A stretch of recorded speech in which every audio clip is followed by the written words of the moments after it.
Hola, en este vídeo vamos a ver todos los pasos y calcular todos los parámetros que entran en juego en una encuesta. Vamos a hacerlo con una encuesta muy pequeña de 30 datos en los que se ha preguntado las horas de estudio a 30 estudiantes diferentes. Y se han recogido estos datos. El primer paso sería construir la tabla de frecuencias. Y para ello hay que ver si hacemos un histograma, es decir, si agrupamos los datos en clases o en intervalos o no hace falta. En este caso, como el rango es muy pequeño, no hacía falta agrupar, puesto que la diferencia entre el mayor y el más pequeño son 5. Aquí vemos las frecuencias absolutas, las relativas. Sabemos que todo está bien contabilizado porque la frecuencia absoluta es 30, que es el número de datos, y también porque la frecuencia relativa acumulada es 1, que corresponde al 100%. Luego, por lo menos, los datos están bien contabilizados. Tampoco eran muchos. En un segundo paso vamos a obtener las medidas de centralización, que son la media, la moda y la mediana. Si la encuesta está bien dimensionada, en teoría media, moda y mediana deberían más o menos coincidir. La media sería sumar todos los datos y dividirlo por el número total de datos. Es decir, sumar todos los datos y dividirlo entre 30. Con el Excel se hace mucho más rápido con la orden promedio. La moda consiste en encontrar el valor que más se repite. Simplemente se podría ver en la tabla de frecuencias. En el Excel también es mucho más rápido, con la orden igual moda. Y la mediana sería aquel valor que si ordenásemos todos los valores de menor a mayor, estaría en el centro. Esto es más complicado hacerlo manualmente, pero también con el Excel también se puede hacer con la orden mediana. Viendo la tabla de frecuencias, se puede ver, como he dicho antes, la moda y también la mediana. La moda, valor más repetido, sería el 1, y luego la mediana es el número 2. ¿Por qué? Porque si hay 30 datos, el medio sería la posición número 15 y viendo la frecuencia acumulada vemos que el número 15 está englobado dentro del 18. Entre 11 y 18 está el 15. Por lo tanto, el número 2 es la mediana. Las siguientes medidas o parámetros que vamos a utilizar son los cuartiles. Si yo cogiese todos los datos y los partiese en 4 trozos, tendría un valor por debajo del cual está el 25% de los datos, luego un valor Q2 por debajo del cual está la mitad de los datos, que coincide con la mediana, y luego un tercer valor, el Q3, por debajo del cual está el 75% de los datos. Si en vez de 4 trozos, cuartiles, los partimos en 100 trozos, tendríamos los centiles o percentiles. Por ejemplo, el P35 sería el valor por debajo del cual está el 35% de los datos. Para ver el Q1, Q2 y Q3, solo tenemos que fijarnos en la tabla de frecuencias relativas acumuladas. Por ejemplo, el Q1, que es el 25% de los datos, vemos que está aquí. Aquí está incluido ese porcentaje, con lo cual el Q1 sería 1. La mediana sería el Q2, que sería el 50%, y está aquí incluido dentro de este. Luego el 2 sería el Q2. Y finalmente el Q3 sería este, el 0,80. Aquí está incluido el 65% de los datos, con lo cual el Q3 sería 3. El siguiente paso sería las medidas de dispersión. Queremos ver cómo de dispersa está la encuesta.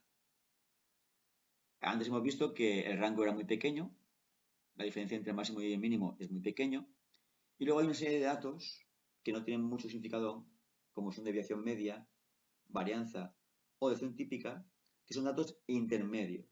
Son datos que tenemos que calcular para llegar a un valor más importante. Sin embargo, la desviación típica sí que tiene algo de interés.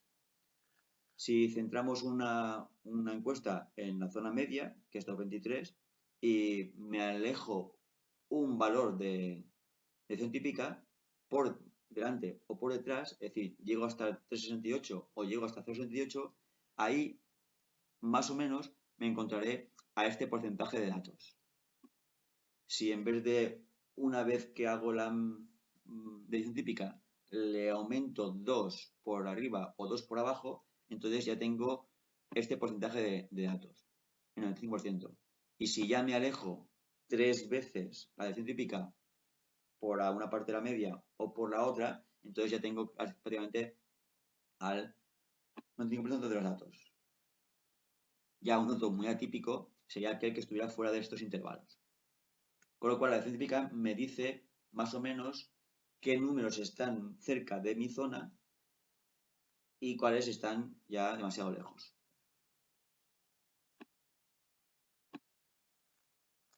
El dato que me importa a mí mucho para saber si la encuesta está bien centralizada es el coeficiente de variación, que es la desviación típica dividido por la media.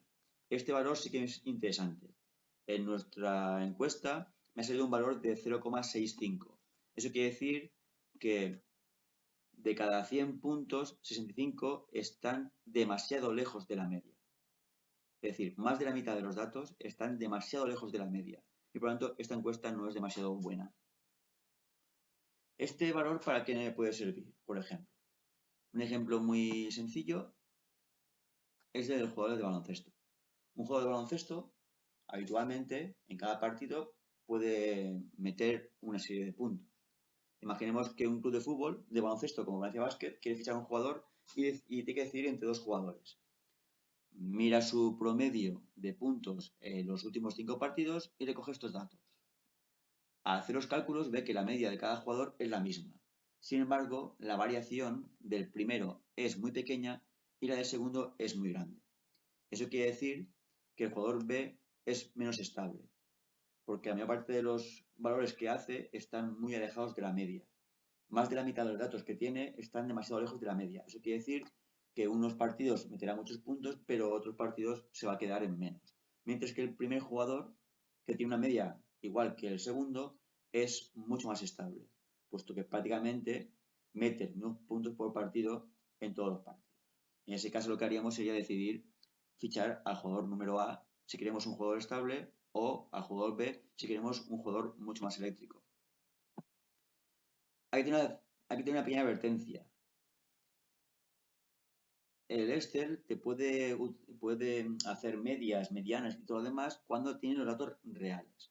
¿Qué ocurre cuando tenemos los datos que ya están agrupados? Es decir, por ejemplo, tenemos una tabla como esta en la que te dicen que de 0 a 10 hay una persona, 10 a 20 hay 5, 20 a 30 hay 4 y así sucesivamente. No tenemos los datos reales, ni siquiera están de forma individual, están agrupados.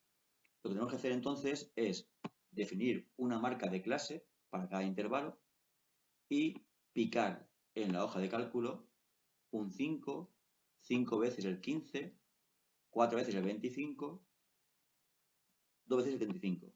De esa forma ya podré con el Excel seleccionar todos los datos y hacer que el Excel pueda leer.